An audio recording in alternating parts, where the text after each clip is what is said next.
Good morning, everyone. Welcome to the Salting Air Podcast as our coverage of House of the Dragon continues. I got some salt for this episode, not going to lie, so I can't wait to dive into it. This is episode 9, the penultimate episode of the show. We have one more to go before the season finale, and the season finale actually looks pretty good, so we'll see how that goes. I'm joined, as always, by my fantastic panel of nerds. Matt Vader, scratching his nose. What's up, dude? Do you have salt for this? I do. I have a couple of things that kind of irked me a little bit. I'm waking up, so yeah, it's early. I'm not sure how I feel yet. So. All right. Okay, we'll kick in about 20 minutes. We'll be okay. All right, cool. Jude is also here. Welcome, Jude. Hello. Good morning. How are you doing? Did you enjoy this episode? Yeah, I liked it. Yeah. All right, cool. And Matthew Kadish, what's up, dude? How you doing? Good morning. Glad to be here. And I got a tiny bit of salt that I'm going to dump on this episode, but I don't think I disliked it as much as you did. All right. And joining us remotely from a hotel somewhere in Iceland, I believe, is Yes. Charles. Welcome, sir. Hey, guys. I definitely have a little bit of salt for this episode as well. All right, So, good. Glad to hear I'm not alone. I'm not alone on my hill. Real quick, I just want to say hi to the chat. I see Fluffy Panda always there in the morning with us on Mondays. Welcome. Eric Falconer is also here. How you guys doing this morning? Hope you're all doing very well. Thank you all for watching this live stream. Don't forget, if you're watching, hit the likes up, hit the thumbs up, and give us a like. It helps with the algorithm and all that stuff. And as always, if you guys want to support what we do here, you can drop us a super chat, and we're going to save it until the very end of the episode, and we're going to give you all of our attention. So the last 10, 15 minutes or so we'll dedicate to super chats. So seconds. drop us a dime. Did I say seconds? 15 minutes. Sorry, 15 minutes. 10, 15 minutes of the episode. Let's do it in 15 seconds. Let's do. Thank you very much. Yeah. We ain't got time for them super chats. We ain't got no time for that. Penny's also here. Good morning or good afternoon from North Carolina. All right. So, I got a cinnamon bun. Awesome. I got a cinnamon bun fresh from the oven. Fantastic. You spoiled. I am. I'm going to be a fat kid Wifey today. treats you well. All right, so getting into this episode, first of all, I still don't have a title for it. I have HBO It's open called right now. the Green Council. The Green Council. Okay, yeah, Yeah. I have HBO open right now to the episode, and it just says episode 9. That's it. So the Green Council. The first couple of minutes is just everybody's reaction to the news that the king has passed. So apparently one of his servants was the first one to find out. He went and whispered it into the ear of some of the other servants, and it finally got back to the queen. A bit I can't say climactic because it's not a climax to the show, but like after we got that fantastic performance from Patty last episode with the king's final day and his death was amazing. Like the acting was incredible. It was very heartfelt and heart-wrenching. I felt like this opening to this episode kind of was like a lull going in. I was like, that's it. That's all we're going to get. It's like some little kid like running through the hallways. I thought it would be a little bit more a bit of a hoorah, but I guess not. Dude, go ahead. Yeah, I'm a little disappointed at how this was handled. And of course I've read the books and how this played out in the books was it took a long time and they pretended that Viserys wasn't dead. And by the time it got out, like he'd been dead in his bed for days, if not like a over. week. Yeah. And everybody was just like whispering, like, we're going to do this. We got to do this. Hurry up. We got to do this. We got to make this happen. And it was a mad dash to get Aegon on the throne. And it took much longer. The show expedited all of this. But I felt like it was a really interesting part of the book that this was all going on. Meanwhile, Viserys is dead and decaying, and people are going to start to notice. Well, he was already half decayed anyway. No big deal. Yeah. Probably already stunk. So, so what you're saying is they abridged some stuff from the book and to make a television episode. Yeah, I was really I was shocked. looking forward to this part of the show, and that it was expedited disappointed me. I don't know. As a non-book reader, I didn't have any issues with how this went down. In fact, I quite enjoyed it. I will say that out of all the episodes so far, this one has deviated the most from the books. Yeah. Okay. Yes, and I'll tell you. Basically, okay. Here's a concern that I've had, and I noticed it last episode. Even though I really liked last episode, and I'm noticing in this episode, I feel that they are whitewashing Rhaenyra and Alicent a little too much here. Mm-hmm. They're both off in their own ways. And can you be more specific? How is that? So one of the things that they did, and I think this was a good thing in the show, is that they actually made it that like Rhaenyra and Alicent were like almost like sisters when they were younger. That wasn't the case in the books, where essentially, you know, Alicent and Rhaenyra, they got along until Alicent started popping out kids. And here it's like, obviously, you know, I don't mind her showing some mercy here, but I think it's like they're making her a little too conflicted about this. When it's just like, I like the direction they were going in earlier when they did the time jump, where she's just like, Aegon, you gotta get on the throne. She's like trying to shake it into him. Yeah. And I just felt here that it was just, I wanted her to be more in control of the situation and not just Otto. Okay. Like, just be like, okay, because now that she's dead, there's no Viserys to kind of protect her, not just Rhaenyra, but protect her kids as well. Do you guys want let's segue right into that scene with Otto and Alicent, because there's like a little mini civil war going on between this. Like Otto and Alicent have two different ways that they want to go about this, and they're butting heads about it. And I was kind of surprised. I thought that they would be on the same side. And Otto wants to go full ruthless and like just go murder Rhaenyra and her whole entire family just to alleviate the possibility of having a rival. Well, and in the books, the Green Council, like all the Greens were pretty much in lockstep with one another. So once the king died, they were all kind of working together to get Aegon on the throne. In the show, there's actually like factions within the Greens that have different ideas of like how to go about doing things. So like I found that interesting, because like you would think that they wouldn't be working at cross purposes with one another in such a crisis time, but the show is very good at doing like nuanced stuff. Like I kind of disagree with Charles in the sense that I like how they're portraying Alicent and Rhaenyra in that like they're not just full Cersei Lannister ambitious, you know, like they actually have like they're holding on to some morals, and they have like some qualms about like crossing certain lines and stuff like that. And I believe that that's necessary, because like as the Dance with the Dragons goes on, they get pretty cutthroat. So like so like it's good to see like you know a starting point where like they have some redeemable value.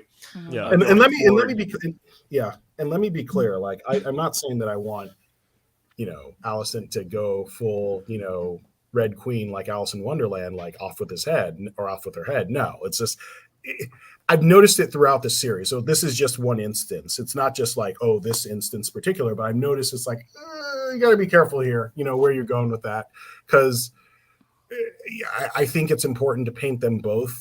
Like obviously have them both kind of be nuanced in how they're approaching this, even with this. And I agree with you, like Jude, when you're talking about the mad scramble that wasn't here. They did. Are we? And just to confirm, Alex, are we at the Green Council? Can we talk about that? Yeah. We can segue into that if you have something. That was the next thing I was going to bring up. So go ahead. Okay. All right. So basically, they did take care of a problem that I was a little concerned about once the 6-year time jump happened, where I was like, Harold Westerling is still Lord Commander of the King's Guard. That needs to change like soon because of the role that one of his subordinates plays in the Dance of the Dragons. So that got resolved. And it was interesting kind of what you said, like the thing that happened with Lord Beesbury, who was like the one lone, like, this is treason. Good guy. That was actually in line with what happened in the books. That was he was the one Green Council member who objected to putting Aegon on the throne. Yeah. But Sir Criston Cole, even though he killed him in the show, like it was a more brutal death in the because it looks like he was just like accidentally killed him in the show, you know. But in the books, like it was intentional, like slit his throat or ran him through or something like that. I have this is one of the things that I have a little bit of salt about. Like Sir Criston Cole at this point has murdered 2 people in like in the eyes of tons of people, like just so many people around. He's just like, I'm just gonna kill somebody, and like there's no repercussions for that. Like I feel like you, as a Kingsguard probably shouldn't be able to murder somebody on the small council in front of other people. He and get didn't away kill with him until he accused the queen of treason, Mhm. and And he's that the was All in queen service of to the Duke. queen. for it. I guess. And Harold Westerling tried to throw him out. He's just like, dude, take off your cloak. That's it. Yeah, I would have rather, I think, because I'm not a book reader, so I don't. And again, this is another thing for somebody like me who's just watching the show. I barely knew who this guy was. Like, we've time jumped and we've sped past this character so many times. I was watching it and I was like, oh, he died? Too bad. That sucks. But I didn't feel anything for it because I had no context for who he was. He was just somebody. Beesbury's been around since episode 1, so like we've seen him in every episode. I feel like I mean, I feel the same way. I feel the same way. I don't really know or care who most of these people are sitting around that table. You know what I mean? Yeah. You see Jason Lannister, he's still there. Jason Lannister, because he puts his foot in his mouth all the time. Yeah, and he's been in the he's been in the show approximately 2 minutes leading up to this scene. So I don't have any buy-in yet on any of these people. So yeah, I was just curious. thought they could all die. It wouldn't bother me at all. So it was actually interesting how, and I guess maybe he hasn't officially taken the title yet, but I noticed Larys Strong was not in the small council meeting. That was interesting. So, yeah, like they just laid the seed of him becoming Master of Whisperers in this episode with his meeting with Otto Hightower. But what was interesting to me about this scene is that it's revealed that Otto has been orchestrating plans to put Otto or put Aegon on the throne as soon as Viserys died for a long time now. Like half the small or 90% of the small council is already on board with him and his plans. But this is the first time Alicent's hearing about it because they kept her kind of like out of the loop, and that's what really kind of sets up this power struggle within the Green Party. But in the books, it's just like as soon as the king dies, everyone gets together and like, okay, what do we do now? Mm-hmm. So it was interesting to see that in the show, like they decided to make it more of a kind of like protracted shadow government, deep state type thing. Well, Otto's been moving Alicent around like a chess piece, tricking her into thinking that he's doing it to give her some power. And this is where she's realizing, I've never had power. I'm never going to have power. It's my dad who's the puppeteer.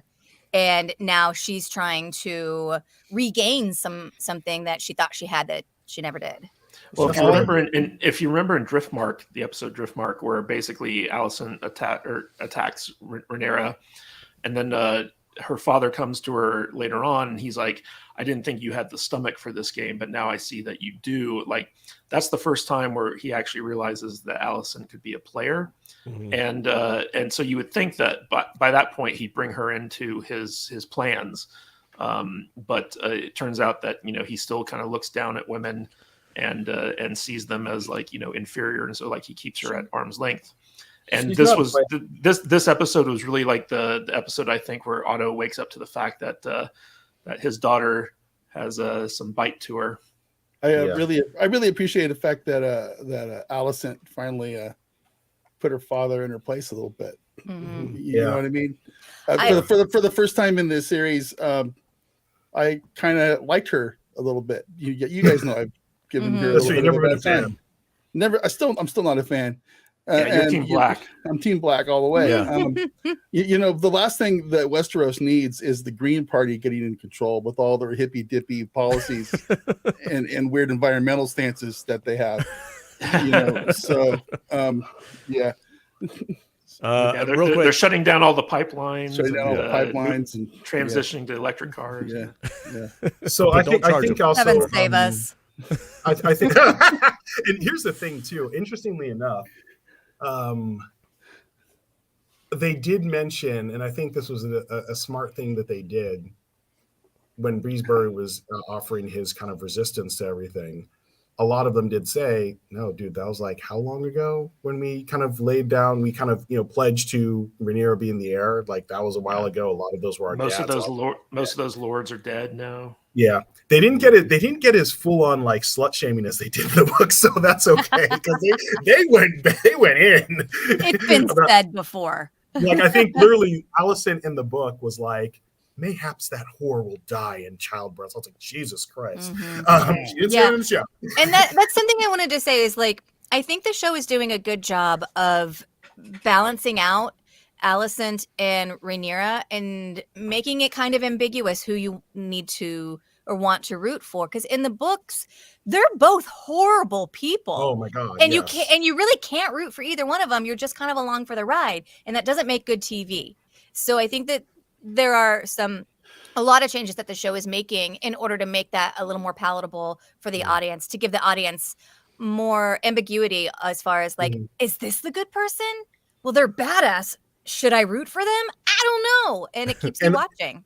And also at the same time, at the same time, the important thing is, in those books, those were not really fully fleshed out stories. We're getting that here, so that's a different. That's a big depending on who was telling the story and who hated the person they were talking about. And the show has gone to great lengths to kind of illustrate that Rhaenyra is a good choice to be a ruler, because every time she sits down with the small council or whatever, her ideas are always like better than whatever everyone else is kind of putting out there. And that's something I don't think was in the books. You know, like she was just like, she was power hungry because she's like, this is my birthright, so therefore I'm going to go after it, as opposed to her actually being qualified to sit the throne. Yeah. Real quick. I think that was real quick for the small council. There's two things I wanted to mention. There's a comment here, says the death of Breezeberry almost seemed accidental.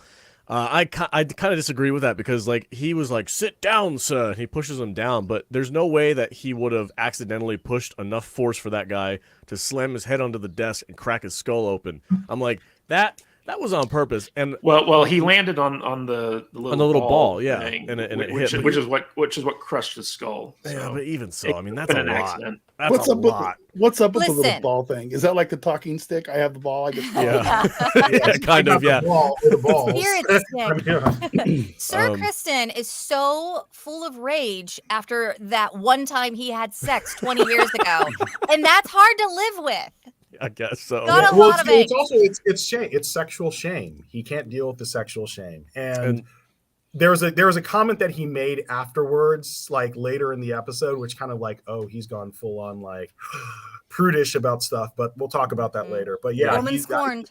The second thing I wanted to mention was the quitting or the walking out of the leader of the Kingsguard. I apologize, I can't remember his name at the moment. Westerly. Yeah, Sir Westerly. That was a boss move. I was so happy to watch that happen. Like he's listening to the machinations of the small council about what to do with the dead king and who's going to be on the throne, and he's like, I can't listen to this. He rips his cape off, folds it, and is like, I take orders from the king and the king only, and right now there is no king, so I have no place here. And he just walks out, and I was like, yes. I'm assuming he pulled the Barristan Selmy. I'm assuming he's going to end up at Dragonstone at some point fairly soon, or maybe I don't think so. I think he just kind of fucks off. Really? Yeah. They're going to bail on that character? In the book, he actually died. He's dead at this point, and Kristen was already the Lord Commander of the Kingsguard by this point. Oh man, I'm gonna be so bummed if he doesn't pop up in the show. Yeah, they've taken a lot of liberties from the book with this episode in particular. But one of the things, and I don't know if we're gonna get to it or not, but the twins of the Kingsguard, Sir Eric and Sir Arik, play a big role going forward, and so I wouldn't be surprised if like Westerling has a role to play with one of them going forward without getting into spoilers. All right. Yeah. So the next thing that happens is basically the search for Aegon. Nobody knows where this freaking kid is. Everybody kind of has an idea that he's probably slumming it downtown, getting his freak on, and they don't know exactly where he is. So Otto sends his team, which is the two twins, Eric and Eric. I don't know how to... Arik and Eric. The two Kingsguard twins, he's like, hey, go find this kid and bring him to me. Do not bring him to the queen. And then the queen gets Sir Kristen Cole and Aemond to go search for him and says, bring him to me, not to Otto. So there's like this little race to find Aegon during the middle part of this episode. And this was a lot of fun. However, there's one scene in particular that really just like turned my stomach, and it made me hate Aegon so much. He is at this point in time completely irredeemable forever. And they go down to the slums in this little like the city of the street of Silk. Yeah, they go down into this little hubble of I don't know, like a fighting pit, and they have these little kids, little children in this pit fighting each other to the death, I guess, or close to death, for the enjoyment of these crowds. The pain. It was terrible. It was so awful. I was watching. I mean, I'm gone soft now. Some of them were kids, some of them were Aegon's bastards too. Yeah. That's the moment that Bastards, really yeah. killed me. Is like one of the knights. I can't remember if it was Eric or Arik, but he's like, he looked over and he's like, he saw this kid with white hair and he looked petrified. This poor little kid was terrified, sitting in the corner, like waiting his turn to go die. And He's at like, least 5 or 6 years old. He's like, too. that's one of Aegon's bastards. Like, holy Yeah. crap, dude! This guy is a pile of shit. I So- hate so- him so so much. So a couple things about that. I'm not crazy about how irredeemable they've made Aegon. I'm not saying that he was a great person to begin with, but they've really kind of just made like, I think they've maybe taken a step too far in that direction. I feel that. I mean, yeah, he does. So a couple things. The whole thing about Aegon's bastards, that's going to come into play later on. Won't say more, but that's an important thing to consider in the future. But two, I really didn't like how long this played out. Like them looking for Aegon. That went way too long. That should have been like maybe 5-10 minutes. Granted, I liked how it at least gave us some, like the positives of it. It gave us a little more background on Eric and Arik, because I think one of them is Aegon's sworn shield. I don't know which one, but it got a little more into them because they're going to play role. And here's another thing too. I almost forgot that we mentioned this to people. The Rhaenyra, Daemon, and that side, the blacks are really not in this episode at all. It's all green. Yeah, they don't even know. This is the next day after the king's dead. They don't even know he's dead yet. They don't even know he's dead. So it's all green. It's all green this episode. Yeah. But it also kind of gave us some insight into Aemond as well, to show that he actually does want the throne. He does have ambitions. Obviously, he knows he's not going to get it, but he's just like, I wouldn't be fine. I'd be ready to go right away. And also, there's another point, because I thought you were going to bring up another thing, Alex, about Aegon, but we'll talk about that part where Aemond talks about his first experience with a woman when he was 13, that Aegon kind of took him to the Street of Silk, to this particular brothel. And one of the brothels they went to, she basically was just like, oh, Aemond, you've grown now. And I guess he didn't like, whatever it is, he didn't like the situation. And then Kristen kind of made some super pious remark like, women are made in the image of the mother. They should be respected as such. Unless their name's Rhaenyra. I added that part. But yeah, it was kind of, we got more insight into this older Aemond, how super pious and sexual shamey Kristen is, and also into the twins. So I thought that was good. Yeah. But again, I thought this part went on way too long. It should have gone a lot shorter. Yeah. I didn't like that. Didn't bother me at all.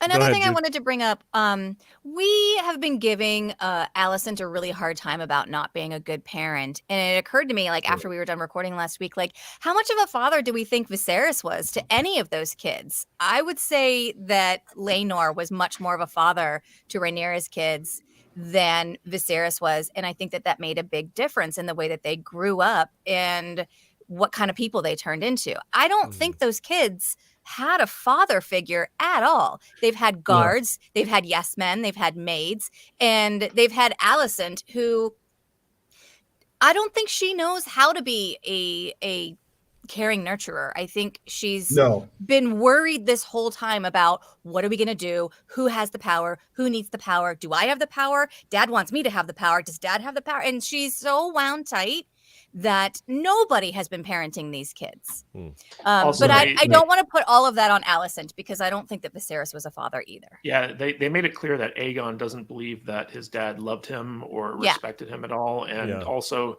he questions whether or not his mother actually cares for him. So he feels very like isolated, I guess. Yeah. There's something that happens later.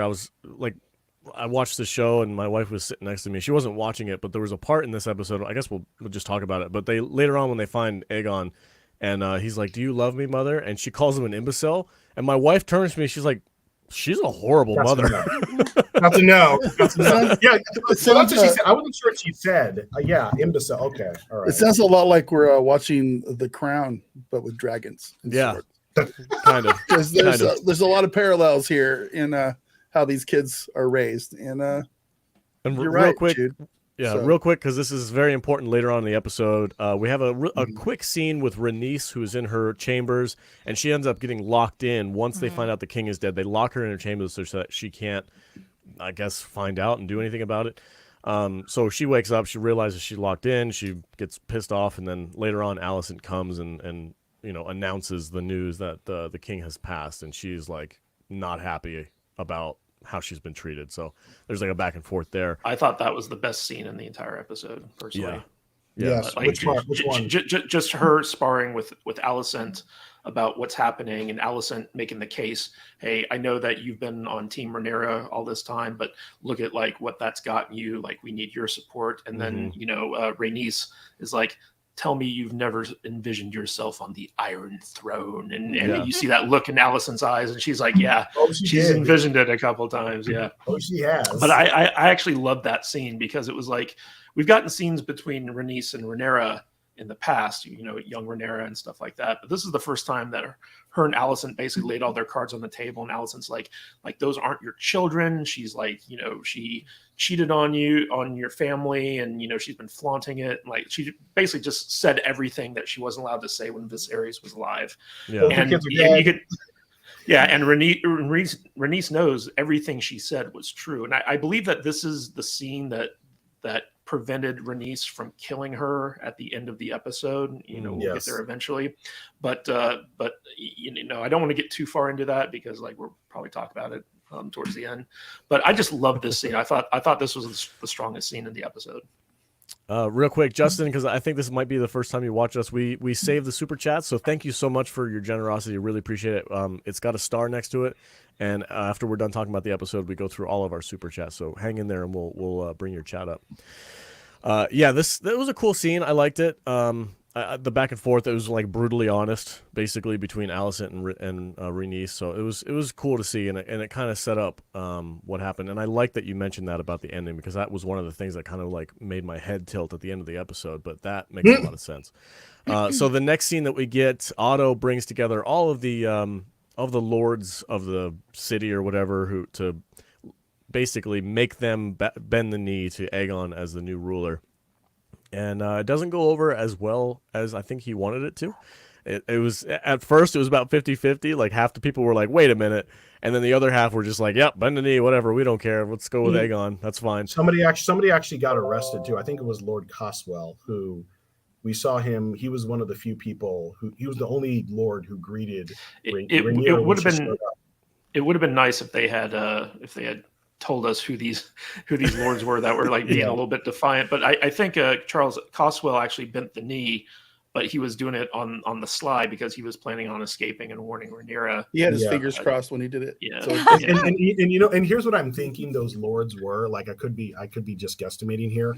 I'm guessing those were the lords of the Crown Lands, because and just a quick nerd session here. So basically, King's Landing is not just King's Landing that occupies that area. It's like it's surrounded by the Crown Lands, even though it's not its own kingdom, but it's like that's the area that King's Landing kind of personally rules over. That's not part of the other kingdoms or other territories of Westeros. So the Crown Land lords are kind of like the Darklings, I think the Coswells, I could be wrong here, but just there are other lords and kind of vassals directly to King's Landing around that city. And it should be pointed out that there was a very important thing that was brought up during this part of the episode, which is that basically the Stormlands, and in particular House Baratheon, is going to be very important in terms of like who is going to secure their claim first. So like if the Stormlands and the Baratheons come on board, either Team Green or Team Black, they're going to have like the most powerful army in that area supporting them. And so that actually has a big part to play in the finale of the season. Yes. So the fact that they set that up in this episode was really well done. That was smart, yes. And this is Lord Boros Baratheon. He's got 4 daughters, and all unmarried. Yeah, all unmarried. So this is going to be very, very important going forward. And real quick, the one woman who stood her ground and said that her house swore an oath to the princess, that was House Fell. So she said House Fell swore an oath to the princess, and she was the only one who verbally stood up for for the princess, and then they escorted her out, but they didn't show what they did to her. But we do know what they did to the other guy, who like said he wasn't going to, and then bent the knee, and then tried to get out of the city. We get a scene later on where this same guy is like trying to get on his horse, and he's running out the city.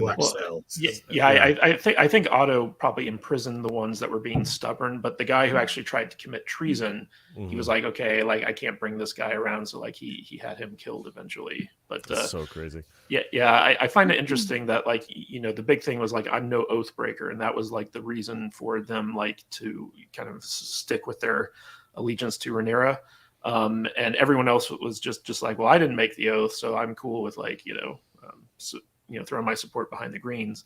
So it was an interesting thing, because as we all know, like Westeros has some interesting rules when it comes to oaths and oath breaking. Sometimes it's okay to do it, other times it's like you're cursing yourself if you don't stick to your oath. So all that matters is how the histories report it. Yeah, and it's kind of like, for instance, like with Jaime, it's that technically Jaime was the only knight who actually had any balls to do something when it came to the Mad King. Yeah, like, he broke his oath. Yeah. He broke his oath to save like 1 million people.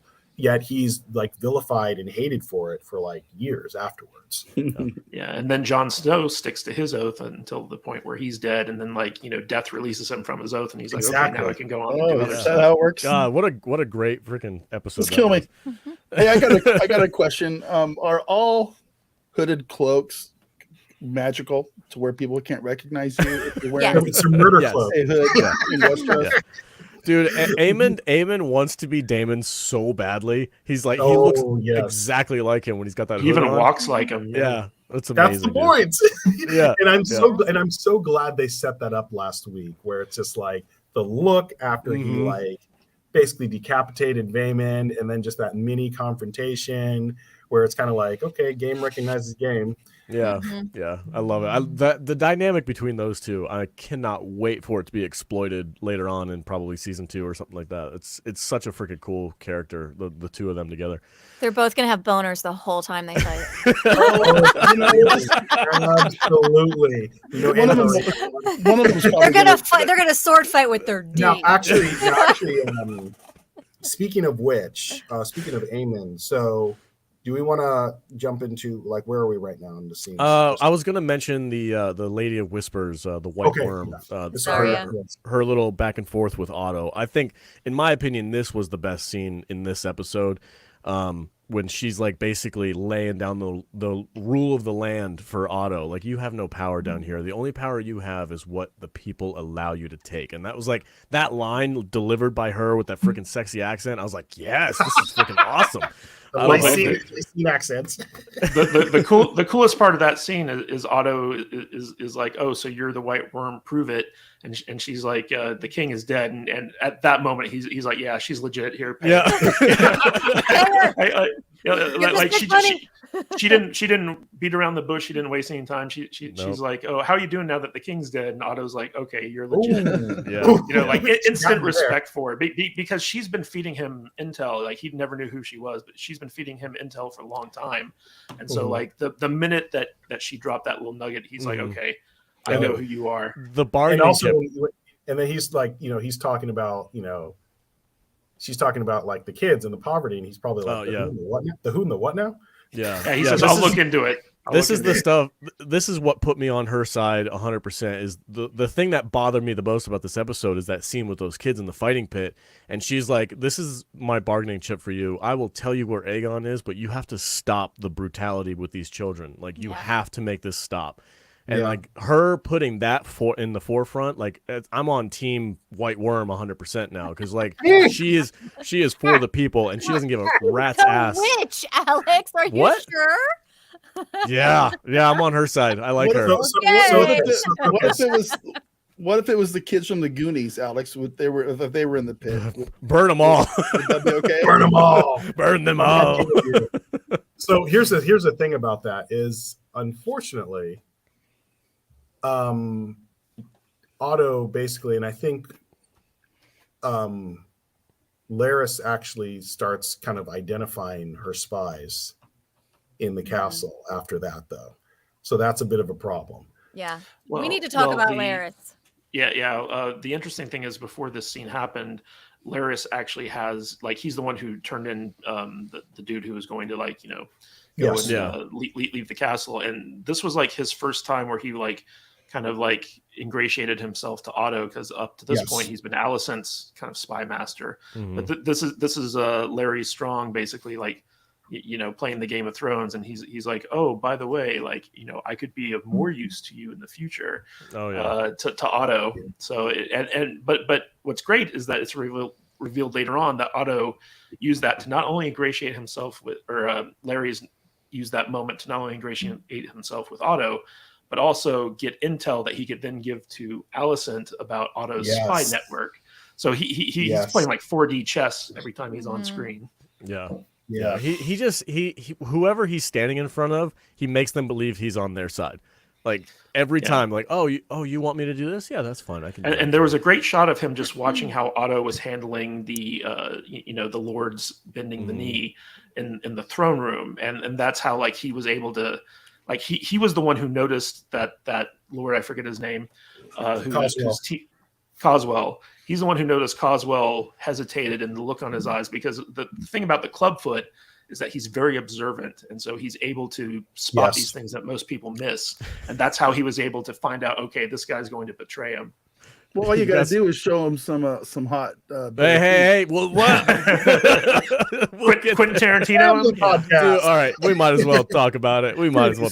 That was the grossest freaking thing I've ever seen. What are you talking about? Hot D went hot F. This dude went full Quentin Tarantino to the queen, like, and this is apparently something that she's used to. Oh God, yes. What I wasn't, you know what? My mind kind of erased that, because I was just like, wait, he's not doing what I think he's doing, is he? Oh my God, dude.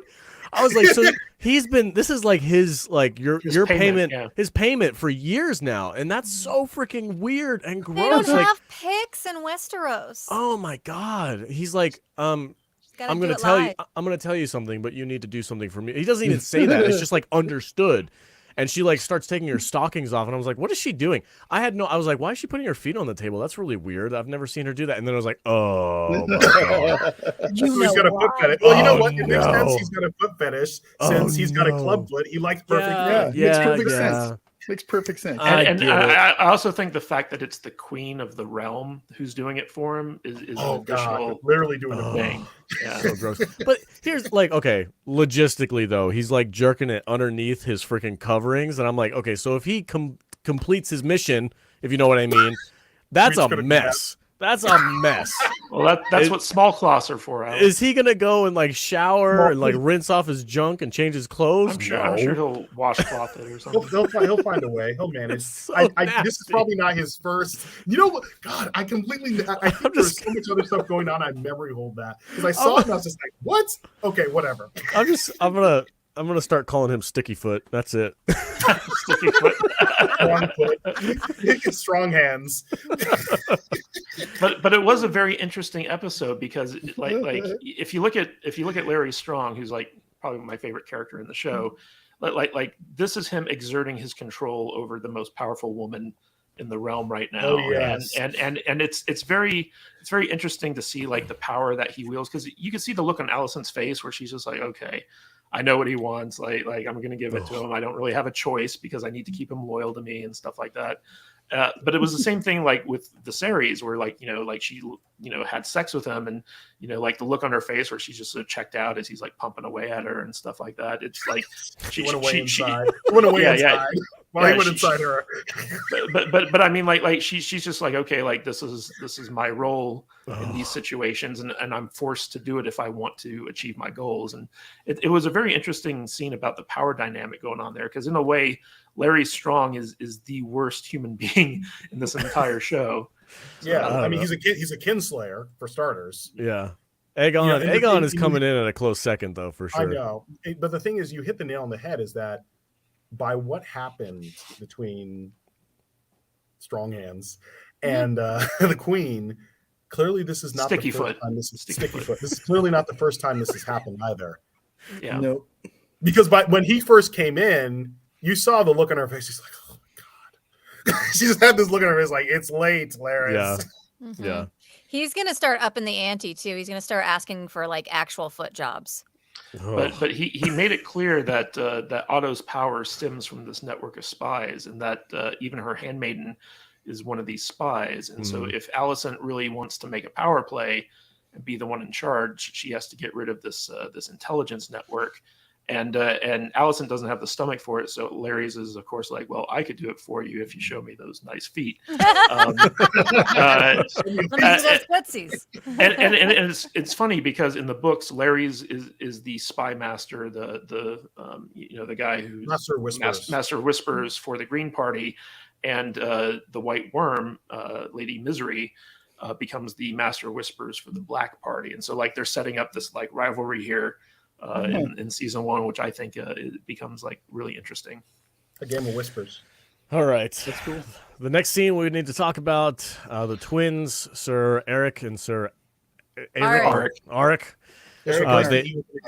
They get the information about where Aegon is, and I guess he's hiding in the sept somewhere underneath a pillar, or maybe he got put there. He was put there. He was put there. So they find him and they drag him out, and the whole time he's kicking and screaming, I don't want to be king, I don't want to be king, I don't want to do this, I'm not made for this, which is 100% true. It's 100% true. Yeah, they should have taken him up on that deal. Like, give me a ship and I'll disappear forever. Please do that. And then they get confronted by Sir Criston Cole and Aemond in the courtyard in front of the sept, and there's a little scuffle that happens. This is a really cool scene, and like you guys said, it kind of explores the two twins characters because they go a separate way during the scene. Like, one of them doesn't help the other. Like the one guy's trying to protect Aegon and trying to get him to Otto, and the other guy's just like, "No, I'm not doing this," and he bounces and he bails on him. And it starts a sword fight with him and Criston comes out on top. And one thing I wanted to kind of note: this is not the Sept of Baelor. That has not been built yet. Okay. Until after Baelor the Blessed has been king, which is a couple generations away. This is the Sept of Remembrance, if I'm not mistaken. Thank you for that. I was wondering because I'm like, I don't know if this is the same building that. It's not. Nope. And also, Lady Misery stashed Aegon there because he was in her brothel, and so she put him there in the sept to like sleep it off while she did her like negotiations with Otto. Yeah. I like this scene because I like watching floor fights. There's a little bit of action here, but also the conversation between Aemond, knowing that he's like, I should be on the throne. This guy's a freaking moron. He doesn't need to be here. I'm the one who should be ruling. I've studied all this stuff. So he gets that little confrontation with his brother, and his brother's like, let me go. And he's like, you're not going to get an argument from me, kid. Like, you suck. I like that little back and forth. And it feels like Aemon's the older brother, even though he's technically like younger by a couple of years. And honestly, Aegon should have had like a Septon, like working with him and teaching him how to be a king on the DL this whole time. The Green Council has been planning for this, and no one has taught Aegon how to be a king. Yeah. It's really, really poor planning. I don't think it's that they didn't teach him. I think he didn't want to learn, because like that's been Alicent's thing the whole time, is like she keeps telling him, you got to do this, you got to do that, you got to be this way. And he doesn't want anything to do with it. He just wants to drink and have sex and like basically fuck off. I'm saying this should have started in childhood, though. I think they tried to. Yeah, they tried. I just don't think it took. Yeah. No, I think comes in and is like, "Hey, you might have to do this," and then she leaves, and he's like, "I guess I'll go fuck a maid." I feel like he's been given all the training that he needs to get. He's just a really shitty human being, and they've focused on that aspect of his personality far less than his moral his training to sit on the throne. So, I don't really care that he's about all that stuff. I want to know how crappy of a human being he is, and they've done a really good job at. You want to know more? Yeah, for sure. No, I mean, nobody. You're gonna get it. You're gonna get more. Great, you'll see. Great. You'll see. I don't really care about him getting his lessons about which fork goes where and where you sit the spoon at the dinner table. You know, the show is slow enough as it is. We don't need any of that stuff. It's not that slow. It's pretty slow, dude.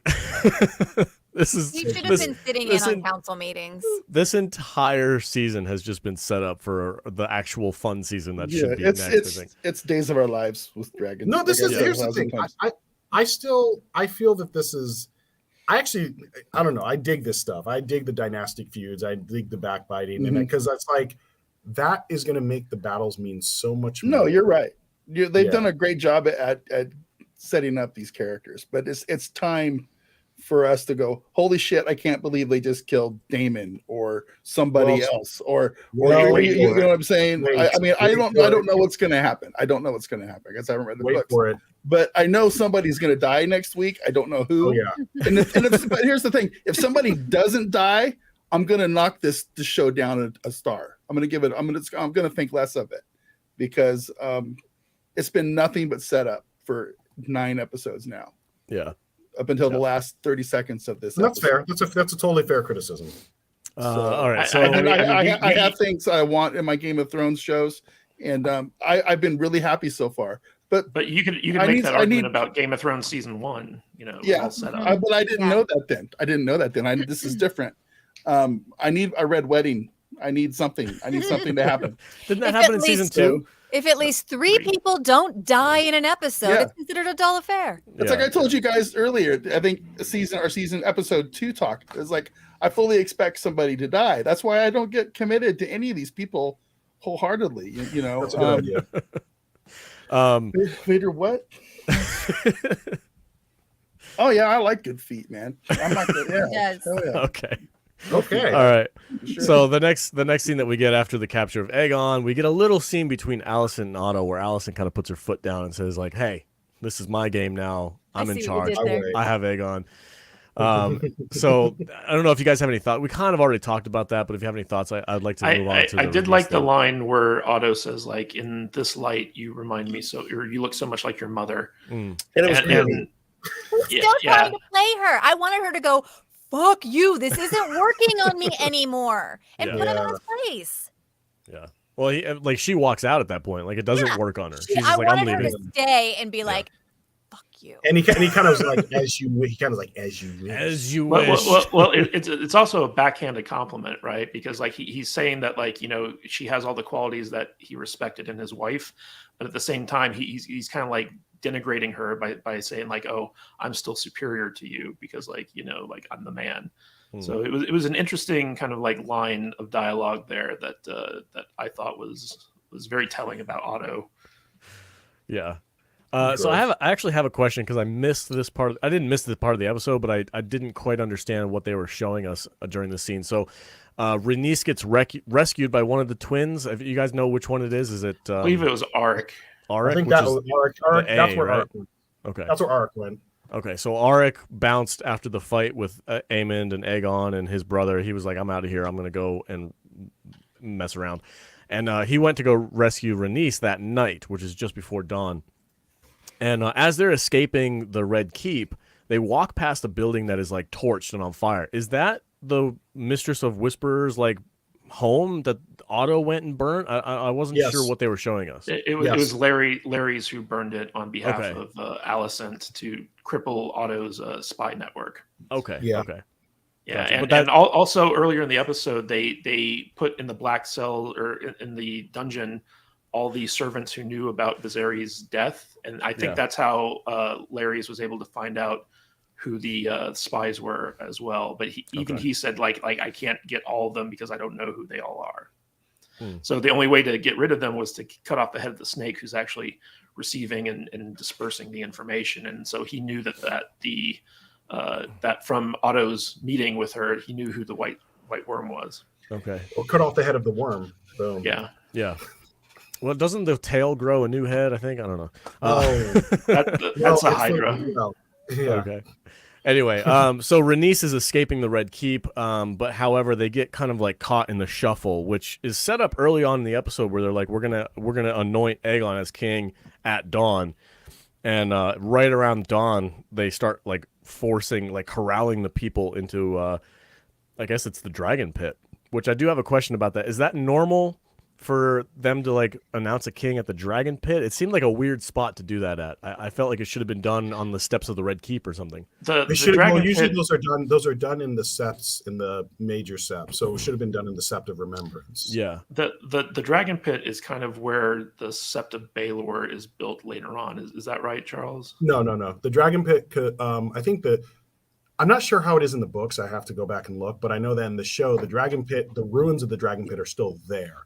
So they built the Sept of Baelor on one of the three hills. On the high hill, yeah. either Visenya's hill or the hill of Rhaenys. The Aegon the Conqueror's Rhaenys, not this Rhaenys, clearly. It gets confusing. Let's get our, and also maps out. Consult a Westeros cartographer. We'll figure this out. Another thing too, she mentions Rhaenys in the show mentions, and I'm glad they finally mentioned it. She mentioned it first to Arik. I need to get to Meleys. Meleys is her dragon, the Red Queen, an old dragon that she's the dragon rider of. But he's saying like, oh, there's not enough time, so that's why they got caught in this maelstrom of people. And the Greens are big on pageantry, like they really are skilled in like theater and controlling the narrative and getting their story out there. And so corralling all of King's Landing to watch the coronation, they're just like, these people are puppets, and if we present Aegon as king to them, they're going to recognize him as king, and that undercuts Rhaenyra's claim. Yeah. So. All right, enough with the feet in the chat. My God, guys. You're freaking me out right now. Look what you started. It's on you. You brought it up. Jesus Christ. You guys are a bunch of freaks. Feet. Bunch of sticky feet in the comments over here. My God. One's with your wife, Vader. What's going on? So gross. Anyway, so we get a quick scene in the carriage where they finally, get Aegon. He's all dressed up in his little outfit, and Alicent is in there chatting with him about what he has to do, and they present him the knife of his father, the cat's paw, and he's saying things that we all know. Like he almost even though he didn't know his father very well, he knew him better than it seems Alicent did, because he was immediately like, my dad didn't want this. What are you doing right now? and I'm glad they kept that consistent. Like he's actually, and that was the thing that they kept consistent. Even like before during the initial time jump, he was kind of like, well, Rhaenyra's the heir. Yeah. He was, So he was never, I think with him, he was kind of, again, another puppet, another pawn, just timed by his mother.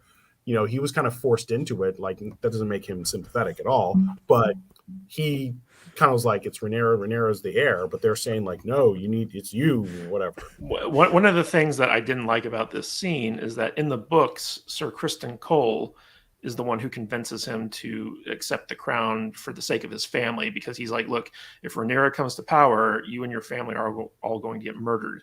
And so like, you need to do this in order to protect your family. And so Aegon, even though he doesn't want the crown, he agrees to do it in order to save his brother, sister, wife, mother, uncle, all this other stuff.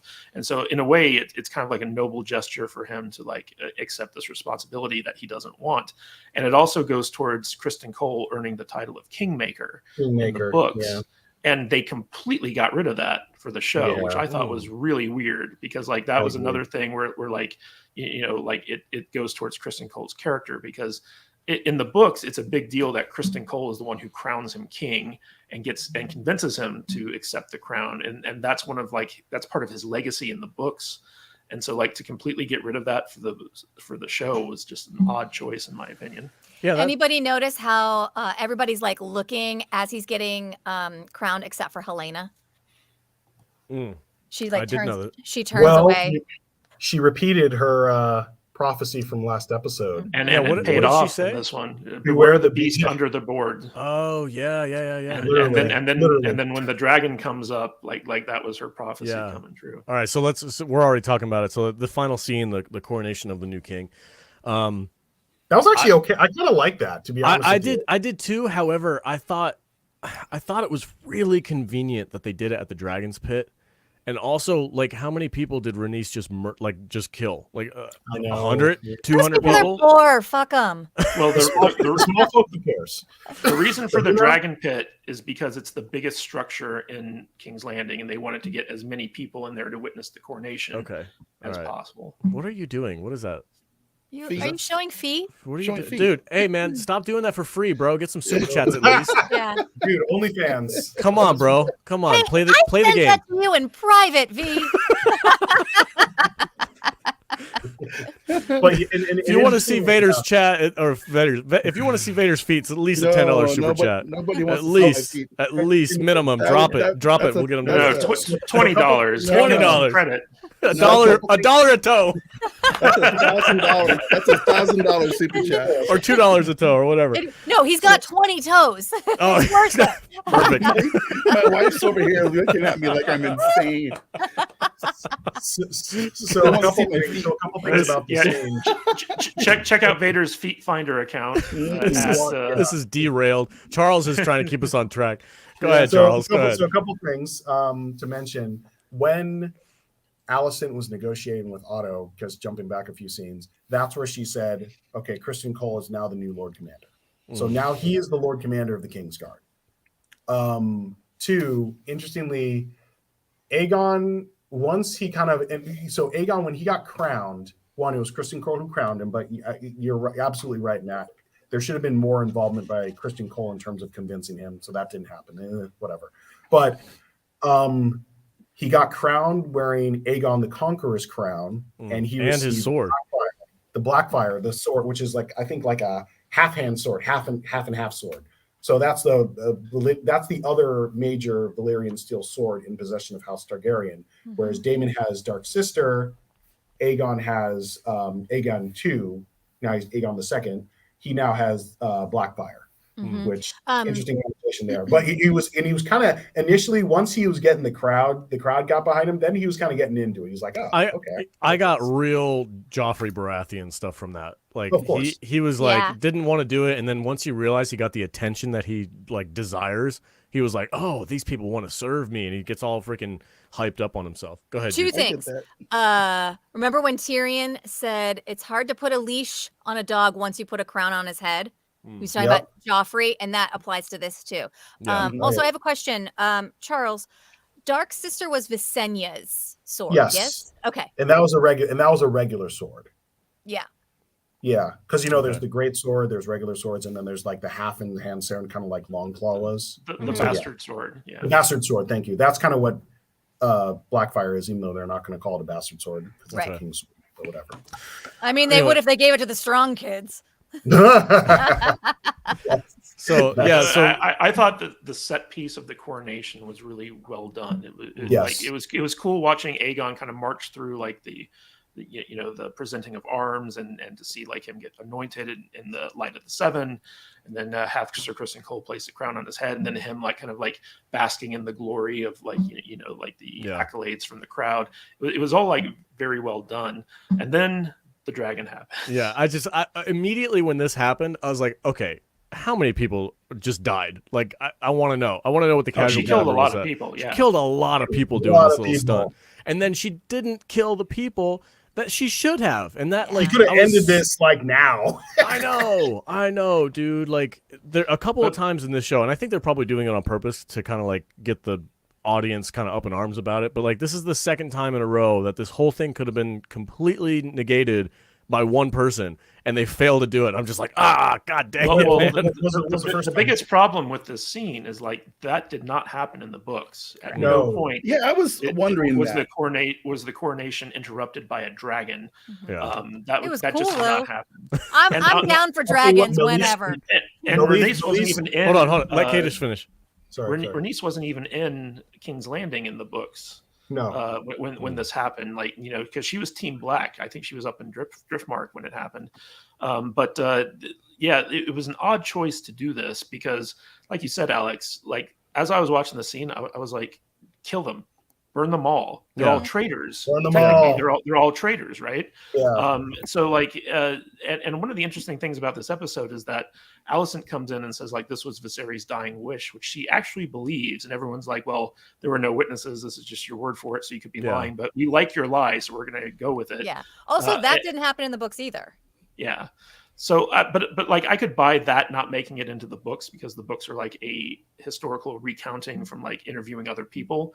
But the fact that a dragon popped out during the middle of the ceremony, you'd think would make it into the history books. Yeah, that would make it through the pass down of the generations. Yeah, because they're gonna have to rebuild half that building now. Yeah. Like, I don't know. But a great part of that scene was that Alicent immediately shielded Aegon with her body, which if you ever had any doubt that she loved her children, that was the moment. And you could see that when Rhaenys saw her standing in front of her family trying to protect them, that was the moment that she decided, okay, I'm not going to kill them. And it goes back to that earlier scene where like they laid all their cards on the table and Rhaenys had some type of respect for Alicent from that scene going forward. And so like I think that it's believable in that sense that she didn't kill them. But from a purely strategic standpoint, she should have just burned them all right then and there. Yeah. Also, immediately. she just lost her son and daughter, and from the perspective of I wouldn't wish that on my worst enemy, I got it. Yeah. My Yeah, only and thought, her husband was also like, he's at death's door potentially. So she's got a little sentimental. my only thought during that entire big scene at the end was when that dragon growled at him. I'm like, why isn't there fire coming out of its mouth right now? She didn't save your cars. Yeah, she didn't say it. Like I think we said, that would have ended the show. Been done, over with. Green or no Blacks chance win. of Blacks win. Could have ended the whole thing. Right They there. were all right there on the stage. And also, it ready for shows them what a to get coward Aegon is, because, dude, you're not protecting your mom, dude. Yeah, Really? he's such a punt, dude. I hate that guy so much. I hope he Also, dies. Melise looked fantastic. That's another thing. Who's The that? dragon. Oh, okay, yeah. Rhaenys's dragon. I have to admit though, I still hate Joffrey more than this dude. Understandable. Well, we haven't had enough time with him. Like, give him another season. I mean, think. you guys are acting like this is the worst thing that's ever said on the throne. No. They got nothing on Joffrey right now, man. No. Or the Mad King. Mad King Yeah. way worse than So Joffrey. is this going to go into spoilers? Because my wife brought this up last night. We were watching it. She's like, so you know whose side wins just because you know who sits on the Iron Throne during the next show with the Mad King. Like, obviously he's Not still really. a Targaryen. I'm like, so whose heir was the Mad King? Is It's he complicated. Is he a It's descendant complicated. of Rhaenyra, or is he a descendant of? I think you should just be along for the ride. Yeah, All let's right. just be along for the ride. We'll tell you Yeah. after the show. Okay, all Sorry, right. Yeah, because remember, both sides are Targaryens. Yeah. Yeah, Yes. yeah. That's what I told her. I'm like, well, they're both technically Targaryens, but I'm not sure like whose direct descendant he was. So I don't really know who wins this fight. I've purposely stayed away from the story so that I'm kind of like along for the ride. But yeah, I'll just do final thoughts because that's the end of the episode. I think is Rhaenys, flies away on her dragon and heads off to go tell Rhaenyra what's going on, and then we just roll credits. How many people died when that dragon came up through the floorboards? That's what I'm saying. At least 200. I'm gonna say 200 at least. Comment Beware below, the guys. beast beneath the boards. Yeah. Beneath the Oh, beast King's beneath the Landing was boards. getting Yeah. crowded anyway. they needed something like this. All right, my final thoughts on this episode. Not my favorite one. There was a couple of like head tilting moments, a couple of frustrating character moments for me. It's so much setup. I really need this last episode. I think it's going to be, but I really need this last episode to just like hit it out of the park. I need a home run for the final episode. If they don't give me just 45 minutes of pure action, I'm gonna be kind of bored with this show. Well, I'll tell you this. Here's probably what we're going to see, based on the preview. We are going to see, obviously, the reaction of the Blacks. And given the name of the title of the episode, The Black Queen, we got to see what's going on with them. Like, hey, how are they responding now that they know there's been chicanery in that King's Landing place? Yeah, I'm going to tell you that there's not a bunch of action that's probably going to be in the finale, but a lot of stuff, a lot of important stuff is going to happen that will shock you. So There is going to be a major event that happens in the episode, and you'll see. All right, Vader. Final thoughts on this episode, man. It's just more a lot of dialogue going on, a lot of stuff, you know. I want to see some action. I've said this before. A lot of posturing going on, and that's fine. That's fine. I need something big to happen here very soon, especially given the fact that I think I read this morning that we're not getting season 2 until 2024. They need to go out on a bang. They need to give us something really to motivate us to want to be interested a year and a half down the road when we get to see this again, so I'm still very much into this show. I enjoy it immensely. I like the characters. Give me more, man. Wanting more is a good thing. What is it with shows taking 2 years hiatus? I know, it's nonsense. Seasons? For 10 episodes too. Yeah. Like, they don't even Rings of Power is doing that too. Like, they need to make these seasons like 15 episodes long. Rings of Power. Come on, man. Who gives a shit about Rings of Power? All right, Jude, final thoughts on this episode. So I said earlier, like, I was disappointed at a couple of things that they left out from the books. But like there was a lot that they put in that wasn't in the books, but that ending scene kind of made up for it for me. I love the dragons. I'll take them. I don't give a shit if it's in the books or not. Anytime you want to throw a dragon in there, I'm on board. I think we lost Charles. Yeah, I don't know where he just went. Yeah. I hope he comes back. He's in Iceland. Yeah. The Icelandic volcano just blew up. I am really looking forward to the finale. And I guess that's all I have to say. Like I'm still so into this. I'm along for the ride. I'm very excited that we have a new Game of Thrones show. I'm waiting for Ralph Nader to show up and take control of the Green Party at the end of the next episode. Your jokes are terrible, dude. Yep. I don't understand that reference. Yeah, Ralph Nader was the head of the Green Party back in about a decade ago. Oh my God, you're so old. Ran for president. Cost the country. Yeah. All right, he was the spoiler for the Gore Bush election, wasn't he? Oh, okay. That's right. All right. Wow. So, what a reference. Don't wow me. That was a funny joke. Anybody show us your feet again, Vader. Anybody over the $10. Anybody over the age of 40. Wiggle them. Oh, yeah. Wiggle them. Watch this video get like 10,000 views or something. Too sexy. There it is. Hey, Charles. My internet crapped out for like a weird, for whatever reason. So, that's all right. That's all right. We forget. So one thing I also explode. Hold on, Charles. We'll get to you in a second. Kadish, final thoughts on this episode, bud. It was a good episode. I really enjoyed it, but I hated the liberties they took from the source material. I've been expecting this show to be a little bit more faithful, considering like the fact that the producers actually seem to respect George R. R. Martin's work. But this went very far afield from the books, and I did not like that at all. Even though I thought that if I wasn't a book reader, I'd be like, okay, this is perfectly fine, this is cool. But as a book reader, I'm kind of like, they're taking liberties I don't necessarily agree with. But overall, I thought it was a great episode. I really liked the planning. I liked the fact that it was solely focused on the Greens. I like the fact that we're getting all these like different characters within the Green parties, kind of like butting heads with one another. So they're not all in lockstep. Makes the show more interesting and more complicated. And overall, like I thought it was a great penultimate episode. All right, Charles, final thoughts. Yeah, I thought it was a good episode, definitely quality. I didn't think it was as good as the last episode, just because I agree with Kadish in the sense that there were certain liberties that they took that I wasn't crazy about, like particularly Kristen Cole's role in it, in the whole coronation. And, I thought that should have been better emphasized, especially given his grudge against Rhaenyra. Like, we should bring that to the forefront. I was thinking the same thing as I think Jude when I saw the dragon just burst out of, like, I was like, dude, how many people did that kill? That was ridiculous. And I think with Aegon just making him completely irredeemable, I'm not crazy about that. I mean, granted, there was that moment where he's just like, Dad didn't even like me. And it did kind of make you question what Viserys' relationship was with his three younger kids, because all of them are different shades of weird. Helena seems like the nicest one out of all of them, but she's, a dreamer. Her head's like half in the clouds. Interesting note about Helena. We actually saw two of her kids this episode. So that's another important note. We saw the twins. Jaehaera and Janice. Yeah, it was when Alicent was kind of with her. And they were kind of... It was when she repeated her prophecy, too. And swatted off her mother's attempt to console her. But yeah, I'd say it was good.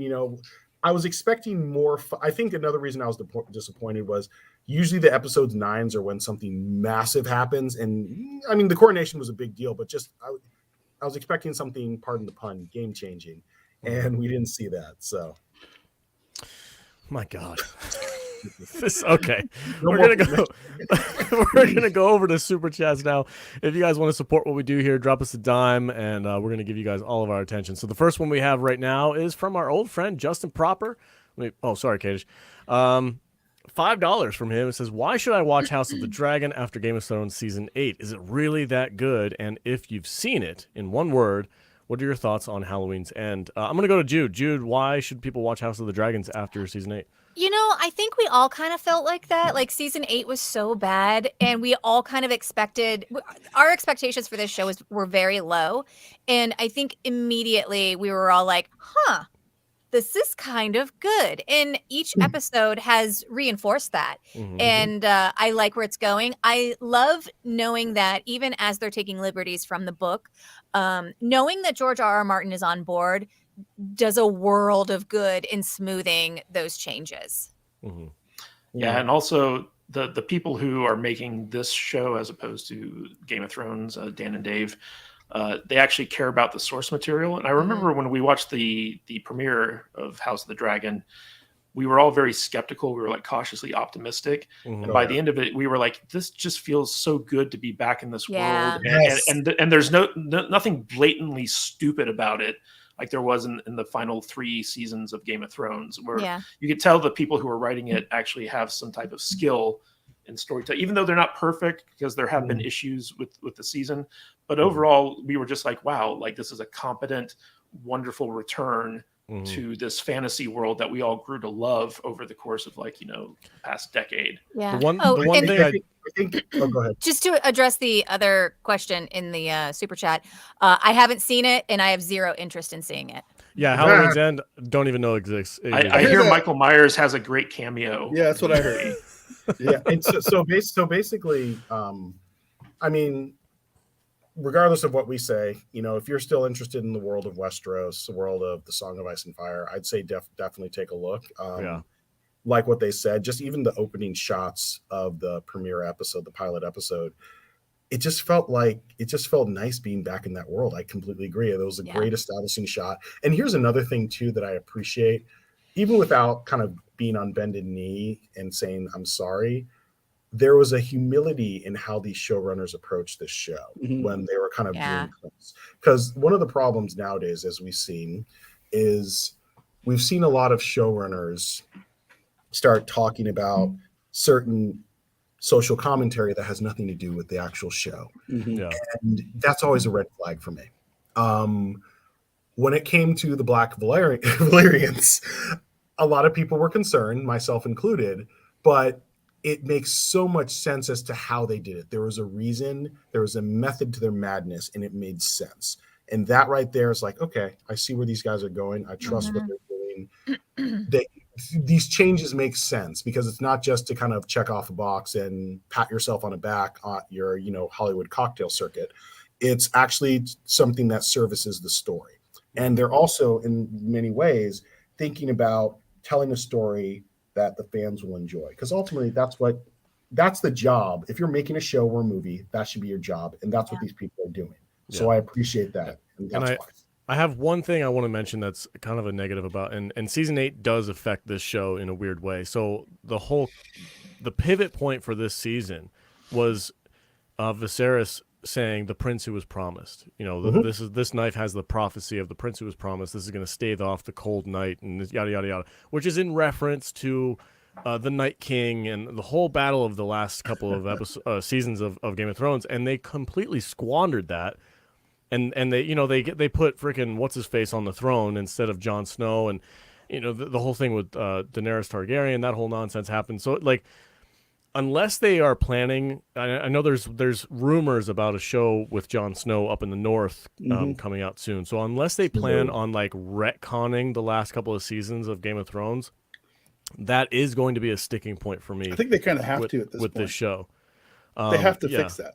They have to. Absolutely, they have to. So I don't know what their plan is. I hope they have a plan for it. Make that season 9.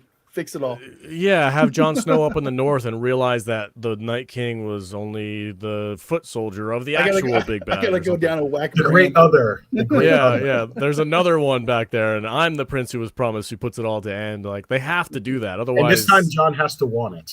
Yeah, absolutely. So yeah, that's my only kind of grievance with this, is I do think season 8 does put a thorn in the side of this show, but I hope that they can fix it. Maybe. But here's the thing though. I know there's a lot of people out there that are just diehard staunch against watching this show because they feel like I have to boycott the show because season 8 sucks so much. Well, you know what? You're just hurting yourself. You're just depriving yourself of really good, solid entertainment right now. Yeah. And move on. Get over it. Enjoy this show. Yeah. You're being dumb. And you know, we always are very transparent when we like something or don't like something. So we're not full of shit. We're not just shilling for the sake of it being on HBO. No. It legit is a great show. Yeah, and we call it out when it needs to be called out. We call it out, like Sure. the wedding scene in episode 4 or something like that was complete nonsense. Weird. Yeah. Yeah. All right, so the next super chat from Fluffy Panda, $2. Goonie haters, cancel Alex. Yes. Done. I hate that stupid movie, and you know who agrees with me? Really? David freaking Hewlett. So suck it. Wow. All right.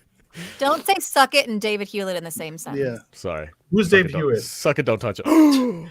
How dare you, sir? How dare you, sir? It's Dr. Rodney McKay from Stargate Atlantis. He's cool. He's an honorary salty nerd. Yeah. Yes. So, he is. Yeah. He has He's a hat okay. and everything. He's old kindergarten.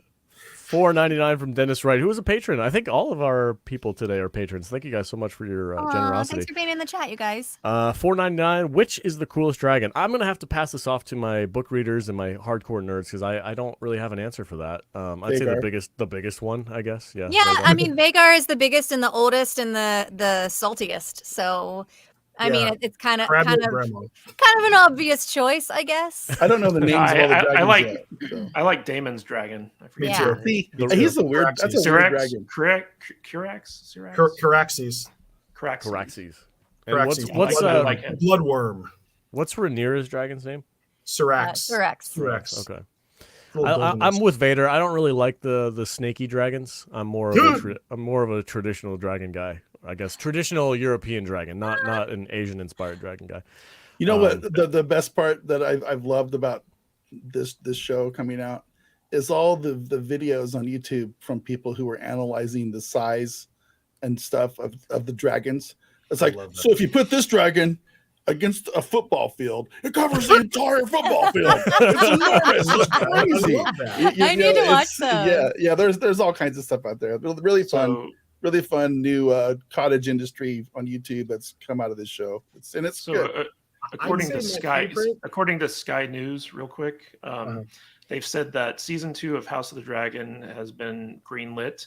The new season starts production and will film until summer of 2023, which means that they will probably premiere in early 2024. Right. Oh, wow. So we're going to have a whole year long hiatus on this one because they're going to be filming and editing and stuff like that. Yeah. Well, I think they can. They don't have to wait so long for greenlighting season 3 and 4 and 5 and 12 of this thing. So it's weird to me that they didn't already greenlight that stuff because you know the story's going to take at least 5 seasons to tell. Well, you know what's interesting is the showrunners have come out and they've said that because it's called House of the Dragon, after the Dance with Dragons story is done, they could actually go back and do other Targaryen storylines like Aegon's conquering or like the invasion of Dorne. Like there's a lot of stuff in the history of the Targaryen house that they could do. I want them. Valyria.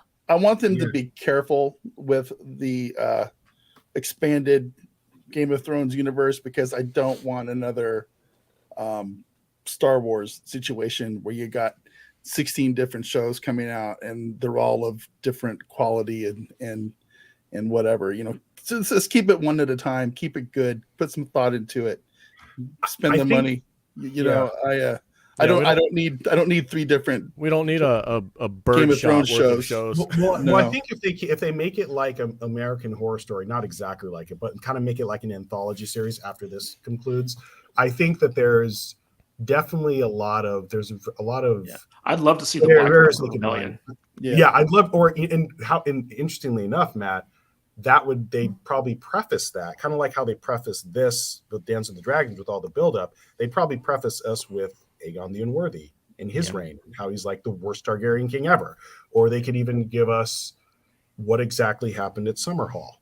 Maegor the Cruel. I'm with Jude. I want to see Old Valyria. I want to see the fall of Valyria. I want to see the Targaryens for that story. At their height. A lot of dragons. Yeah.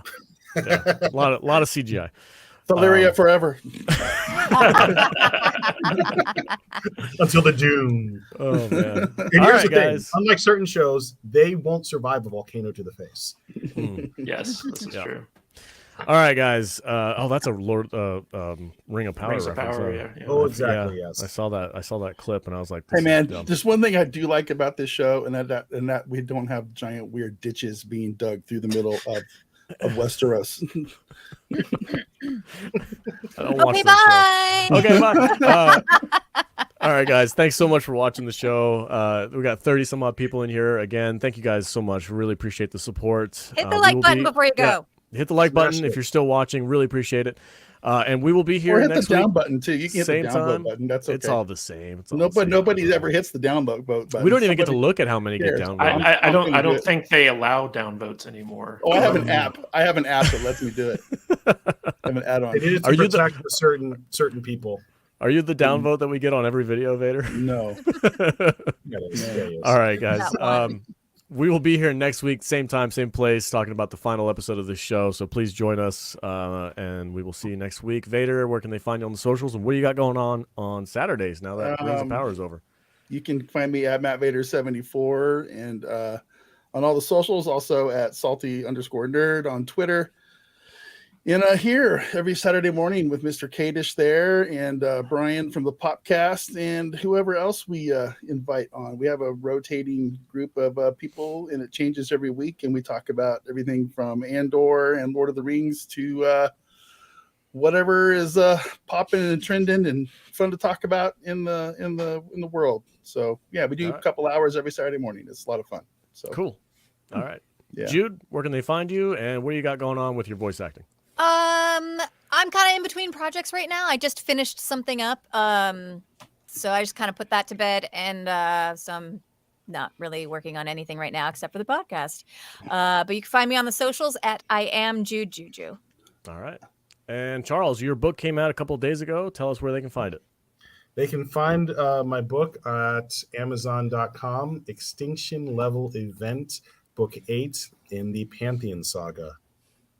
Right on. Thank Look you, for sir. An interesting word of interesting factoid: sagas originated in Iceland, in Scandinavian countries. Oh. Ooh. Nice.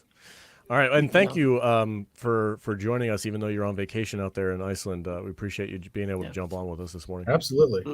The story of Fire Saga, Eurovision. Yeah. You will have pictures. That is a Eurovision Song Contest. The elves, they've gone too far. Oh no, the elves! All right, Kadish, Note. where can they find you, and where can they find your books? You can find me at Matthew Kadish, Kadish, on Twitter and Truth Social, and you can find my books at kadishbooks.com. All right, everybody, thank you guys so much for being here. We really appreciate it. We'll see you next week, bright and early. Stay salty.